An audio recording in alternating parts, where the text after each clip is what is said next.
Assalamualaikum warahmatullahi wabarakatuh. Waalaikumsalam. Alhamdulillah, sahabat muslimah dimanapun berada, semoga limpahan nikmat dan rahmat Allah menyertai kita, dan insya Allah berjumpa kembali bersama kami dalam rubrik Speak Up, saatnya muslimah bicara. Saya Yeni, seperti biasa bersama Ibu Dr. Haja Septi Marprihatini MPD. Ya, apa kabar Ibu? Baik, alhamdulillah Bu Yani. Semoga sehat ya. Ya, sama-sama ya. Semoga sehat juga. Ya, alhamdulillah. Ya, kembali hadir untuk berbincang-bincang terkait dengan opini kekinian. Nah, kali ini kita akan berbicara tentang kita menolak ide moderasi beragama. Kenapa? Nah, ini ada kenapanya ya Bu ya. Karena memang ide moderasi beragama ini tidak asing lagi ya bagi kita, dan bahkan kalau kita membaca berita, kemudian juga artikel-artikel terkait dengan ini, dan bahkan kalau sekarang itu sudah banyak dihimbau gitu ya untuk mempraktekkan ide-ide ini di tengah-tengah masyarakat kita yang tentunya kita sebagai kaum muslimin. Nah, sehingga bisa jadi ide ini bukan suatu hal yang baru ya bagi kita. Namun kita perlu mengetahui gitu apa sih sebenarnya esensi dari ide ini, kemudian dari mana, kemudian definisinya apa gitu ya. Nah, untuk itu nanti insya Allah Ibu bisa untuk menggambarkan ya, menyampaikan kepada kita semua sebenarnya apa yang melatar belakangi ide ini. Kemudian ya definisinya mesti perlu kita samakan dulu ya pandangan terkait dengan hal ini. Ya mungkin langsung saja silahkan Ibu untuk menyapa pemirsa. Ya. Baik. Assalamualaikum warahmatullahi wabarakatuh. Alhamdulillahirrabbilalamin. Sholawatu wassalamu ala asrofil anbiya'i wa mursalin wa ala alihi wa sahbihi. Ya Bu Yani dan para sahabat muslimah semua, kita dalam 2-3 tahun terakhir ini digaungkan oleh sebuah istilah yang membuat kita juga bertanya-tanya, ya, istilahnya moderasi beragama. Sebenarnya apa sih konsep ini sebenarnya? Kalau kita melihat berbagai literatur, kemudian ada sumber dari Kementerian Agama ya, yang mengawali ide ini muncul adalah dari Kementerian Agama. Ada sebuah persepsi ya bahwa Indonesia ini kan negara dengan mayoritas Muslim, tapi di Indonesia ini kita tahu terdiri dari berbagai suku, agama ya, dan berbagai budaya.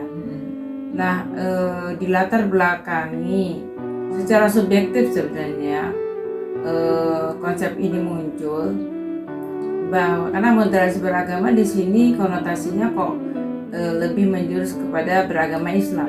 Ya, karena banyaknya itu memang yang diserukan dari nilai-nilai dan konsep-konsep Islam ya. Ya begitu. Jadi kita mencoba memaknai ini, mengapa hanya agama Islam saja yang menjadi sasaran moderasi beragama ini. Dianggap bahwa sebagian klaim-klaim yang memang sebenarnya secara syariah Islam itu memang kita ada satu prinsip yang memang harus dipegang oleh kita sebagai umat Islam, bahwa inna dina indallahi Islam, tidak ada agama yang diridhoi oleh Allah kecuali Islam. Nah, itu kemudian prinsip-prinsip lain yang kaitan dengan toleransi dan lain-lain, sehingga klaim yang yang kita anggap sebagai sebuah hal yang prinsip ini dianggap oleh beberapa pemikir tentang moderasi beragama ini dianggap tidak tepat, tidak sejalan ide-ide moderasi apa yang beragama ada di tengah-tengah masyarakat yang penuh dengan kemejemukan begitu. Nah, begitu. Ya, intinya bahwa ada satu pemaknaan yang harus kita samakan dulu tentang moderasi itu apa, gitu ya. Jadi seperti itu Bu Yani ya. Kemudian ide moderasi beragama ini sebenarnya dari mana sih? Iya, itu Nah, sangat penting itu penting ya, karena kita sebagai seorang muslim pastikan rujukannya, sumbernya dari mana, itu yang akan Iya. dipakai. Ya, jadi secara garis besar moderasi beragama ini adalah sebuah paham ya, sebuah ide ya, dan juga praktek dalam menjalankan agama itu ya secara moderat. Nah ya, jadi moderat itu sering di apa ya, kayak tengah-tengah gitu ya, ya, di tengah-tengah Bu, ya. Maksudnya tidak ekstrim kanan kemudian tidak ekstrim kiri, tapi dibangun sesuatu yang itu bisa diterima oleh semua. Iya, mungkin kira-kira seperti itu. Jadi kalau ada klaim bahwa hanya agamanya yang benar, hanya semua agama adalah benar. Nah itu satu hal yang dilawankan, dikontradiktifkan gitu ya. Jadi dianggap orang yang menganggap bahwa hanya agamanya yang benar itu tidak toleransi. Iya, tidak toleran atau radikal. Jadi padahal kan secara individual ya, orang beragama, agamanya lah yang paling benar gitu. Nah dalam Islam itu jelas dideklar bahwa inna dina indallahil Islam, hanya agama Islam yang diridhoi Allah. Ya kan Tuhan kita Allah. Ya sudah pasti kita harus menganggap bahwa agama yang paling benar adalah Islam. Ada ayat lainnya juga, wa may yabtaghi ghayra Islam dinan fala yuqbal minhu. Jadi barang siapa yang mencari agama di luar Islam akan tertolak. Nah itu kan sebuah hal yang prinsip. Nah, jadi ide-ide moderat ini sebenarnya jika diartikan sebagai hal yang harus memoderasi agama Islam itu menjadi hal yang seperti itu kurang tepat ya, artinya tidak tepat lah. Karena apa? Karena ini ujung-ujungnya itu adalah sekularisme.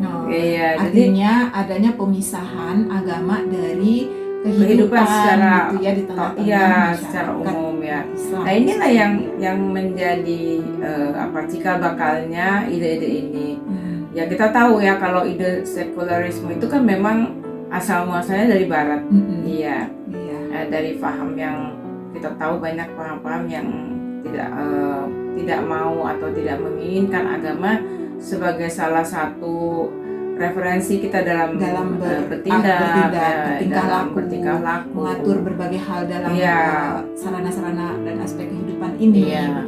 Ya, jadi berbagai skenario lah dibuat ya. Barat itu tidak menginginkan Islam itu dipakai secara total atau kafah ya. Ya, karena Islam itu dianggap sebagai sesuatu hal yang mengganggu ya suksesnya program-program mereka gitu ya, menurut mereka gitu ya. Dan kita juga harus memaknai ini ya, bahwa dari mana sih asalnya. Barat itu kan identik dengan negara adidaya ya, Amerika Serikat dan sekutunya ya. Nah, mereka itu mempunyai agenda yang serius ya, dengan berbagai lembaga, badan, bahkan kegiatan-kegiatan yang mengusung berbagai gagasan-gagasan ya, yang tujuannya adalah menjauhkan umat Islam dari agamanya. Ya itu yang yang kita pahami itu ya. Nah ini sudah lama ya, sudah berakar sejak revolusi Iran kurang lebih tahun 1979 ya. Nah, asal munculnya asal muasalnya munculnya dikaitkan ya. Berarti kan memang ada filosofinya itu dikaitkan dengan Islam ya. Iya. Jadi kenapa selalu berbicara tentang moderasi beragama ini selalu Islam dasarnya gitu ya. Ya itulah seperti itu yang terjadi. Ya, nah sampai sekarang terus ide-ide moderasi beragama ini dikembangkan untuk tujuan yang sama. Ya jadi ada beberapa indikasi moderasi beragama ya Bu Yani ya, yang sekarang banyak diangkat ke permukaan dan ini memerlukan diskusi kita untuk terus memaknai ini sebenarnya arahnya kemana gitu, terus kita harus seperti apa gitu ya, melakukan satu pemahaman, kemudian kita mau menolaknya seperti apa yang harus kita tolak. Mungkin disampaikan ada beberapa Bu contohnya. Contoh indikasinya apa saja? Contoh ya, misalnya adanya pergeseran makna toleransi. Ini sering ya kita sering dengar dalam hal toleransi ini. Ya kita kan punya prinsip yang jelas ya dalam Islam itu, dalam kaitan beragama kita punya lakum dinukum waliyadin. Ya, dalam hal-hal yang bersifat pelaksanaan yang terkait dengan sebuah ritual keyakinan agama, gitu iya, ya, baik. terkait dengan akidah. Betul, itu ya. juga termasuk akidah, ya, toleransi. Jadi tidak bisa dicampur aduk. Misalnya kalau hari ini kita diundang untuk ikut kegiatan agama lain, kita ikut ritualnya, itu demi toleransi. Itu karena nanti dibilangnya eksklusif, Bu, tidak menghargai gitu. Ya, terus itu tadi yang saya sampaikan juga, misalnya menganggap agama lain itu agama semua benar, agama semua baik. Oke lah, baik dalam kategori tertentu, ya. Tetapi dalam kaitan dengan prinsip-prinsip akidah, tauhid, itu kita tentu berbeda. Dan ada juga, Bu, perbedaannya. Kebaikan-kebaikan yang dilihat di dalam agama lain itu tentunya tidak ada nilai spiritnya, kan nggak ada gitu ya. Jadi hanya dilihat dari nilai kebaikan semata gitu ya. Iya, artinya anggapan bahwa kebaikan itu mutlak datangnya dari Allah itu hanya ada di agama kita, gitu ya. Terus kita kalau memaksakan kehendak ini pun tidak kan ada prinsip lagi kita la ikraha fiddin, ya, dalam kaitannya masalah akidah. Jadi banyak prinsip-prinsip Islam yang sudah menegaskan bahwa toleransi dalam Islam itu sudah tegas, sudah finish, yaitu Allah yang sudah memberikan rambu-rambunya gitu. Kenapa sih harus dikaji ulang, dalam arti diacak-acak ya bahasa ini ya. Berarti dari sisi implementasinya ketika diangkat toleransi, ya ini ketika kaum muslimin mengadopsi ini, ya ini kita akan mengaburkan dari ayat-ayat yang tadi ya, Bu. Betul, ya. Jadi tidak ada kejelasan di dalam bagaimana kita memiliki prinsip sendiri gitu terhadap agama kita. Kalau kita mengatakan semua agama benar, nah bagaimana kita meyakini bahwa hanya Islam saja harusnya? Ya harusnya Islam itu sebagaimana Allah declarekan gitu. Tapi kita tidak boleh memaksakan diri, memaksakan hal ini kepada agama lain, ya. Dan Islam itu juga jelas, ya. Demikian ya. Banyak hal sih yang kaitannya dengan toleransi ini sebenarnya udah selesai sih. Kalau masing-masing kita hanya saja karena ada hal yang kurang paham, ya, ketidakpahaman antara individu satu dengan lainnya. Begitu juga orang Islam sendiri, ya, dalam memaknai agamanya juga kurang ngaji lah bahasanya. Tapi jadi, sepertinya juga cukup berpengaruh, Bu. Seperti sekarang ya ada pemahaman tentang LGBT ya ini kan akhirnya itu yang diangkat ke permukaan, ya udahlah, maksudnya menghargai saja karena itu hak azazi manusia gitu ya, kita harus toleransi kepada prinsipnya mereka. Nah ini gimana nih, Bu, kita di dalam memandang hal ini? Ya kan itu dia, kalau dalam Islam kan jelas ya, barang siapa yang tidak mengikuti agama hukum-hukum Allah, maka dia termasuk orang-orang yang kafir, orang-orang yang zalim, orang-orang yang sesat gitu ya. Nah di sinilah makanya LGBT itu bukanlah sebuah hak. Nah, bukanlah sebuah hak. Itu adalah sebuah penyakit. Nah, ya, yang harus disembuhkan. Pelanggaran yang bertentangan dengan fitrah manusia. Betul, iya, dan tidak bisa ditoleransi. Secara hukum umum pun orang tidak bisa menerima seorang perempuan nikah atau kawin dengan perempuan, laki dengan laki. Nah, hal-hal yang sifatnya hal yang sebenarnya harus ditolak secara umum, ya, karena pengaruh kampanye, pengaruh ini tadi ide-ide moderasi itu. Nah, iya, akhirnya kan ditoleransi, kemudian juga para penggagasnya juga berjuang kan. Iya, padahal itu harusnya diberantas kan, jangan ditoleran. Nah, inilah yang ya itulah, karena sekularis itu merambah ke setiap sisi kehidupan, termasuk tentang hal-hal yang kaitannya dengan orientasi seksual seperti ini. Padahal kan sejarah sudah membuktikan ya, zaman Nabi Lut aja itu mereka dimusnahkan oleh Allah, ya, karena memang itu suatu maksiat yang besar, ya, bukan hal yang biasa. Jadi sekarang kalau hal seperti itu mau dikembangkan lagi, ya tentu saja ini harus kita tolak, ya, dengan segala usaha kita, ya. Baik, Bu, kita kembali ke tadi ke indikasi moderasi ya, Bu, ya. Ini kan juga sering diangkat juga kepada kita ke kalangan generasi kaum muslimin terkait dengan adanya makna dari jihad, Bu, karena itu dianggap ya itu tidak lagi berlaku dan tidak bisa diambil ya, karena nanti diambil dari nilai-nilai yang ada di dalam konteks jihad itu sendiri. Nah, ini gimana, Bu? Iya, ya ini semata-mata dianggap itu kalau kita bicara tentang jihad, selalu mereka yang mengusung ide-ide moderasi ini menganggap jihad itu sebagai sebuah agak anarkisme, ya, tindakan kekerasan, membunuh, kemudian ya, dianggap itu bagian dari satu hal yang anarkis lah, ya. Padahal di dalam Islam itu rambu-rambu tentang jihad itu jelas, ya. Jihad itu ya perang, bagian dari perang yang harus Kital berarti. Kital, ya. Arti fisabilillah. Iya. Semua adalah dalam rangka berjuang di jalan Allah. Dan itu tentunya ada step-stepnya ya, Bu, ya, sebelum jihad itu terjadi harus ada dakwah, kemudian ada prosesinya, barulah akhirnya nanti ya sesuai batasannya ya ada jihad gitu ya. Iya, jadi jihad itu bagian dari suatu hal yang dianjurkan ya, yang merupakan bisnis dengan Allah itu ya. Kemudian seperti apa ya? Karena di ayat Al-Qur'an di surat Al-Isra ayat 33 Allah berfirman, A'udzubillahi minasyaitonirrajim. Wala taqtulun nasa allati haramallahu illa bilhaq. Dan janganlah kamu membunuh orang yang diharamkan Allah kecuali dengan suatu alasan yang benar. Berarti ada alasan yang benar. Jadi bukan semata-mata membunuh, menghunus pedang, membegal dan lain-lain. Itu bukan suatu hal yang syariah ya di dalam Islam, kaitannya dengan pemaknaan jihad tadi ya, Bu ya. Iya.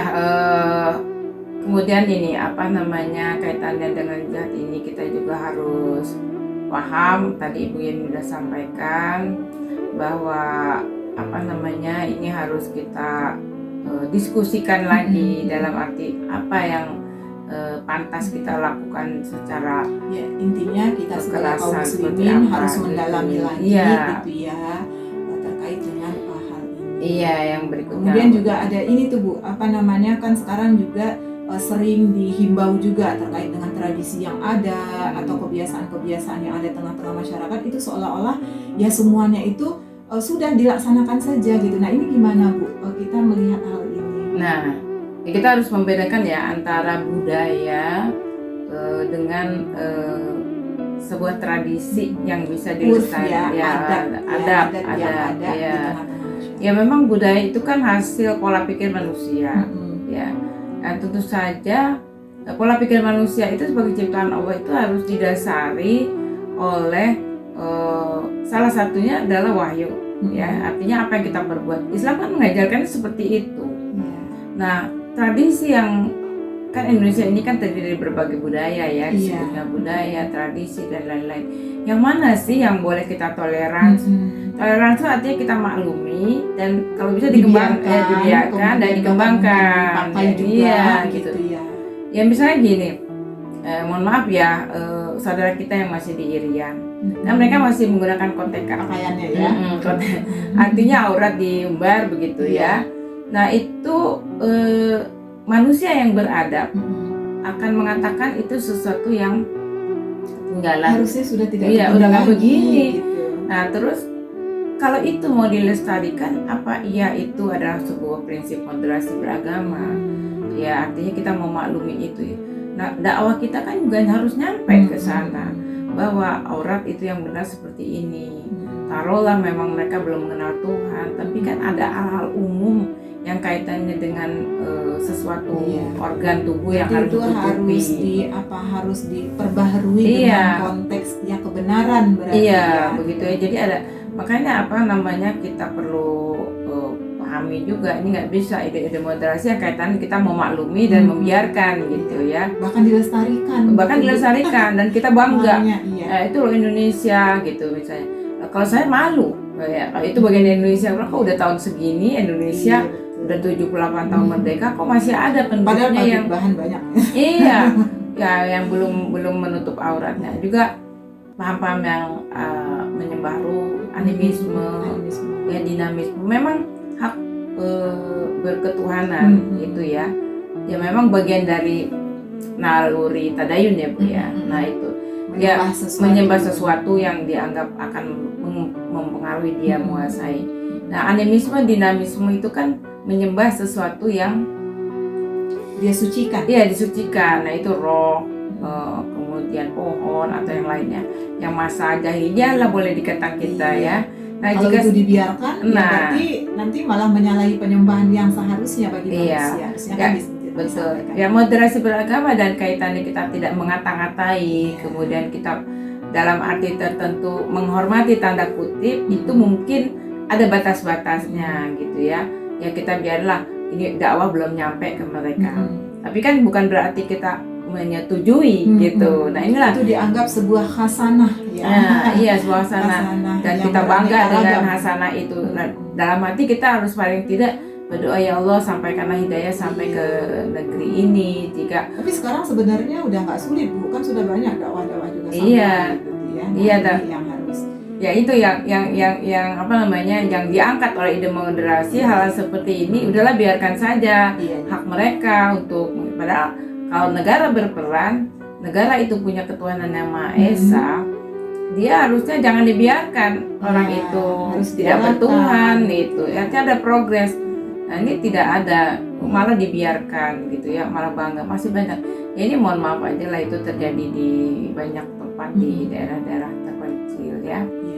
Ya tradisi-tradisi yang masih apa ya campur aduk gitu ya. Nah, kalau Islam ya Islam aja gitu ya, tapi jangan campur dengan agama lain, Hindu dan lain-lain. Ini perlu ada sebuah kajian dan implementasinya yang smooth gimana nih supaya mereka tidak tersinggung ya. Justru harusnya kehadiran Islam itu bisa untuk membawa mereka bisa bangkit gitu ya dari kondisi yang terbelakang lah ya kalau sekarang bisa dikatakan. Sekarang kayak di pembiaran terhadap kebodohan, itu kebodohan ya kan. Tentang biarlah orang-orang itu tidak menyembah Tuhan, menyembah makhluk halus dan lain-lain itu yang kesirikan itu yang kita harus sebenarnya bagian dari lahan dakwah kita juga ya. Jadi dari uraian tadi ya jelas ya maksudnya tepat bagi kita ketika kita melihat dari aspek-aspek yang tanpa terasa kemudian yang namanya opini, sebuah pemahaman, sebuah pemikiran yang kalau disebar secara terus-menerus yaitu akan menjadi sebuah mafhum ya, sebuah kebiasaan dan itu malah dianggap sesuatu hal penting ya seperti itu sekarang. Nah ini kan kalau kita lihat sekarang ya bukan hanya itu saja gitu, bahkan secara nasional itu kan sekarang lagi digalakkan itu kampung moderasi beragama Bu. Nah ini kan juga dibikin dan bahkan peresmian secara nasionalnya itu di bulan Juli kemarin ya. Itu mempromosikan ya mungkin dari sisi nilai ya kita ini harus ada perdamaian gitu ya, kemudian tadi ya diantara toleransi, kerukunan beragama di dalam masyarakat.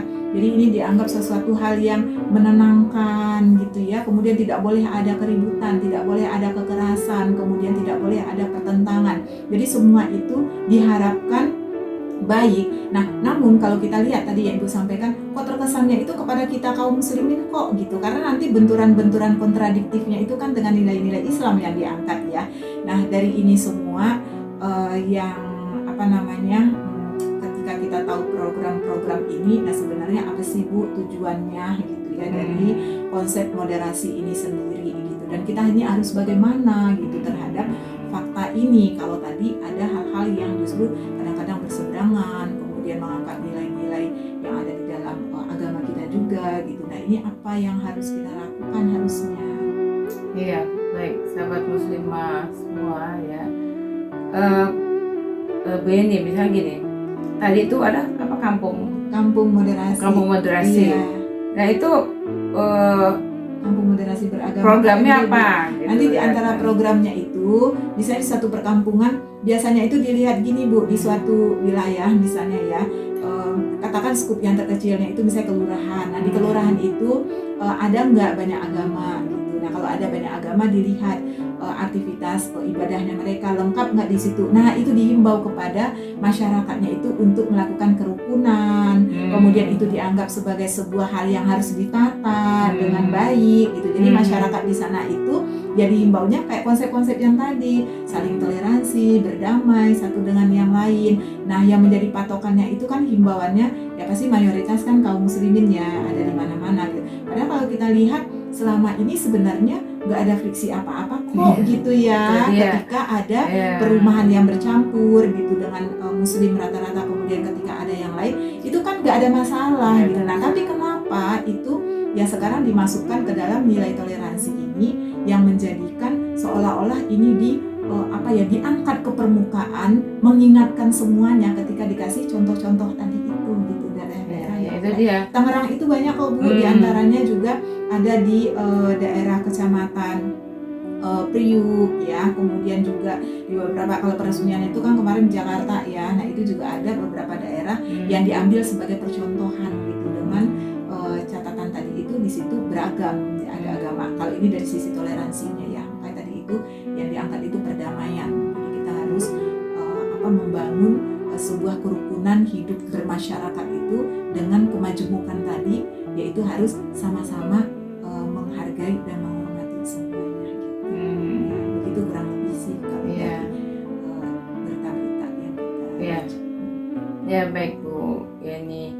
Jadi kepekaan kita nih dalam mengihsas ya, mengindra dan menyikapi berbagai kebijakan tentu bukan hanya sekedar mengkritisi semata ya, namun ada tugas dan kewajiban kita ini agar umat Islam ini tidak menyimpang dari nilai-nilai Islam.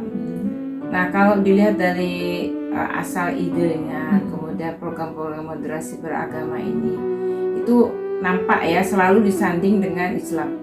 Ya mungkin apa karena Islam secara mayoritas dari Indonesia ini atau bagaimana? Nah Islam itu diminta selalu menyesuaikan, seolah-olah terjadi sebuah penyimpangan. Iya. Ya padahal kan tadi yang dibilang sebenarnya kita kan udah selesai masalah. Kayaknya ini satu paket juga dengan penderasan arus apa ya, kalau kita Islam ya, ya seperti Islamofobia ya kan tadi kan kayak jihad ya, itu kan mereka identikan dengan adanya sebuah aktivitas kekerasan. Nah kita itu nggak boleh kayak gitu kita ya itu sudah tidak ada lagi gitu. Nah padahal kan kalau kita ini dalam Islam itu nggak bisa dihilangkan. Kemudian juga diaruskan oleh negara-negara adidaya gitu ya. Kalau kita lihat sejarah lebih lengkapnya lagi itu kan ya ada dari kejadian dari BPC dan segala macam ya. Ini beruntun sih Bu, maksudnya memang terprogram ya kalau kita lihat dalam makanya ini dikatakan itu program gitu, program moderasi gitu. Nah ini memang bukan proyek ya, bukan ya bisa jadi dalam program itu nanti cabang proyek ya. Ya inilah ya makanya tadi ya, jadi kita harus memaknai apa yang terjadi sebenarnya, kenapa umat Islam yang diminta terus menyesuaikan ya, pasti ada tujuannya ya. Sebab lihat dari istilahnya saja cenderung memiliki maksud dan tujuan politis. Nah, dalam Islam ada nggak sih Bu moderat? Nggak ada ya? Ya, kan katakan ya ada gitu ya. Nggak ada. Ya umatan wasoton itu perbedaannya bukan begitu, bukan ini konteksnya bukan ini gitu ya. Melaksanakan. Ya jadi menggagas paham-paham keagamaan itu udah dalam hal ini konteks Islam ya, sesuai dengan selera dan nilai-nilai Barat ya. Jadi kalau kita perhatikan apa sih sebenarnya tujuannya? Kalau menurut saya ya ada sebuah upaya untuk menghalangi umat Islam itu kembali kepada ajaran agama Islam secara kafah. Ya, jadi sehingga disusupi dengan pemahaman yang mereka kita belok-belok gitu ya. Mereka mungkin sudah merasa bahwa Islam jika secara kafah dilaksanakan bahkan tahu Bu. Ya bahkan tahu dia pergerakan dakwah-dakwah Islam kafah bahkan ya. Kita kadang-kadang umat Islam yang tidak menyadari itu bahkan belum tahu juga gitu. Nah, ini butuhnya ya. Ya kan ide moderasi beragama ini kan dicermati oleh banyak orang, terutama yang berkecimpung dalam dakwah yang mengusung ide Islam kafah, yaitu mengembalikan lagi kejayaan adidaya, bisa membedakan khalifah ya, kekilafahan ya. Jadi istilah khilafah ini kan sekarang sensi ya Bu ya, sesuatu hal yang ya Tapi sering semakin menarik ya. Bu. Masyarakat itu justru pengen tahu. Nah, Ya, ketika dibahas seperti itu apa justru sih penasaran gitu ya. Nah Itu sebenarnya harus kita tahu. ide tentang khilafah ini sudah sangat dipahami oleh para orientalis, Iya, oleh malah para lebih politisi, duluan, ya. sehingga mereka takut. Iya, Ya, betul. ya sebagaimana Tony Blair yang mantan perdana menteri Inggris, Amerika itu ya. Amerika Bu, iya. Ya dalam pidatonya salah satu ciri-ciri ideologi setan menurut dia, Menurut dia, satanic ya. ideology Iya. adalah khilafah, ya, yang menyatukan umat Islam. Nah ini ide ini takut Ini yang sudah namanya- didoktrin udah ya, sejak didoktrin. jauh-jauh hari. yang Ya. yang memperjuangkan ide khilafah ini dianggap oleh orang-orang radikal. Nah, kan mereka senang kan membuat istilah ini Ya, untuk wah, disasar. wajar juga ya. Ya. Radikal itu juga disematkan ke Iya. kita gitu kaum muslim. Dan ini cukup berhasil lah. Sempat ya dalam periode tertentu orang takut lagi disebut radikal, kemudian tapi udah sekarang ini udah terlalu apa ya, keseringan diucapkan jadi diledekin radikal, rajin, terdidik dan berakal. Jadi bahkan salah satu Benar profesor juga itu iya, saya ini dosen radikal mendefinisikan. katanya gitu, dosen radikal rajin terdidik berakal. Ada juga jadi makna mereka meradikalkan umat Islam yang punya mengusung ide-ide khilafah itu semakin mentah, semakin tidak kena gitu. Berarti ide-ide asal tadi itu, Iya. indikator tadi itu, mereka juga perkuat gandeng dengan ya tadi ya istilah-istilah yang Iya. bisa menguatkan ya ternyata. Iya, tujuannya jadi tadi seperti itu. Yang kedua, ya ini ada sistem yang berkarat ya, yang dianggap itu the final system di dunia ini, yaitu sistem demokrasi. Berkarat berarti hampir patah dong. Ya, demokrasi sekuler. Jadi dianggap tidak ada sistem lain selain demokrasi. Ya, ini harus dipertahankan di negara-negara Islam. Jadi orang yang menolak demokrasi adalah radikal. Nah, itu sudah dikatakan seperti itu. Orang yang menolak demokrasi adalah orang-orang tidak moderat dalam beragama, orang-orang yang ekstrim. Makanya gitu. satu kepentingan untuk mempertahankan ini juga mempertahankan para penguasa proksinya mereka ya. Nah, Bu, iya, jadi yang bisa digait, yang bisa digandeng. Siapa sih yang bakal gitu jadi ya. bonekanya mereka gitu ya, karena Kasih peluang seperti itu. untuk bisa menuju kekuasaan misalnya, itu mungkin diantaranya ya. yang disasar adalah negara-negara Islam. Iya. Nah, itu yang perlu kita Negara-negara cermati Islam, ya. ya. Kenapa? Karena kebanyakan negara-negara Islam itu potensi wilayahnya, sumber daya alamnya itu makmur, kaya Secara geografis. Namun secara akidah itu beragam. Iya. Terus mudah sekali dipengaruhi hal-hal yang sifatnya politik, hal-hal yang sifatnya Iya. diadu domba Iya. gitu. Nah ya antar satu negara aja itu juga diadu domba, ya sama-sama Islam ya itulah salah satunya negara kita. Iya. Nah yang harus kita sadari ya. Ya baik, sahabat muslimah ya dimanapun berada, ya semoga ini menjadi kesadaran kita bersama ya terkait dengan hal ini. Ya tema topik kita itu tadi, kita menolak moderasi beragama. Nah kenapa? Mudah-mudahan sudah terjawab ya. Ternyata memang moderasi beragama ini ya bukanlah sebuah paham ya atau ide dari Islam yang harus kita pakai dan atau kita perjuangkan. Justru ini menjadi PR bersama ya bagi kita untuk kembali kepada Islam, karena bagaimanapun ketika paham-paham ini menjadi target bagi kita juga untuk mengambil dan mengadopsinya, justru ini malah banyak bertentangan ya Bu ya dengan Islam itu sendiri. Ya terakhir Bu, untuk itu kita sudah tahu, berarti kita sudah punya alasan ya terkait dengan moderasi beragama ini. Nah terus apa nih sebagai para muslimah ya, bisa jadi tokoh ya di kalangan masyarakat gitu, yang kita memiliki potensi untuk bisa membawa pemahaman-pemahaman Islam yang sesungguhnya ke tengah-tengah masyarakat. Nah, apa Bu terakhir mungkin menjadi pesan dan motivasi ya kepada sahabat semuanya terkait dengan hal ini, apa yang harus kita lakukan? Ya Bu Yani dan sahabat muslimah semua ya. jelas bagi kita sebagai seorang muslimah ya, tentu kita memiliki tanggung jawab ya di dalam menjaga agama ini. Maka jika ada hal-hal yang tidak merusak dan menjauhkan umat Islam dari nilai-nilai Islam, maka kita harus segera terpanggil menyuarakan kebenaran dengan cara apapun ya yang kita bisa, baik selemah-lemahnya iman sampai sekuat-kuatnya iman gitu ya. Memberikan kritik tajam dan destruktif dengan beralasan tapi juga kita betul ya dengan saran-saran juga yang konstruktif ya terhadap ide moderasi beragama. Kita luruskan ini, kita beri pemahaman kepada masyarakat mengapa kita harus menolak ini dan apa yang harus kita lakukan gitu ya.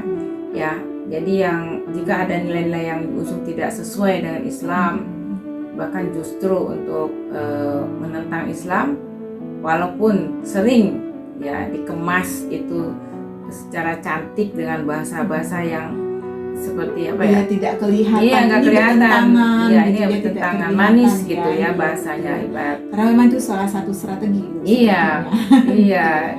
Nanti kitanya karena kita kurang paham, mungkin kita kurang bergaul, kurang ngaji, maka idenya bagus nih, iya ya seharusnya begini ya, begini. Nah akhirnya kita ya udahlah dipecah belah, orang yang menolak ide ini dianggapnya bukan temannya, padahal tadi dia teman kita, saudara kita barangkali. Nah inilah tanggung jawab kita sebagai tokoh ya. Kita juga harus tahu ide ini asalnya dari mana. Pasti ada maksud-maksud politik yang ingin menjauhkan umat ini dari agama kita. Ya, memahamkan juga kepada masyarakat bahwa proyek ini sangat berbahaya ya. Jika konteksnya adalah itu tadi yang sudah saya sebutkan. Jadi skupnya bukan hanya skup kecil saja di bangsa kita. Kalau kita berbicara umat Islam itu kan luas, Bu. Iya, bukan hanya di Indonesia ya, tapi umat Islam ini proyek global. Iya, ini proyek global barat. Ya. Ya, dalam membendung kebangkitan Islam kembali. Terutama di negeri-negeri Islam yang memiliki potensi sumber daya alam, demografi dan lain-lainnya. Nah, untuk itu maka kita harus terus berjuang dan mendukung setiap seruan dakwah yang mengajak kita untuk menerapkan Islam kafah. Ya. Insyaallah ya.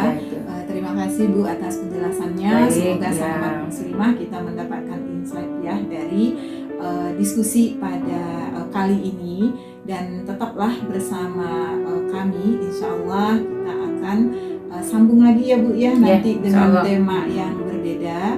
Kami mohon maaf atas segala kekurangan. Billahi taufiq wal hidayah. Wassalamualaikum warahmatullahi wabarakatuh. Waalaikumsalam warahmatullahi wabarakatuh.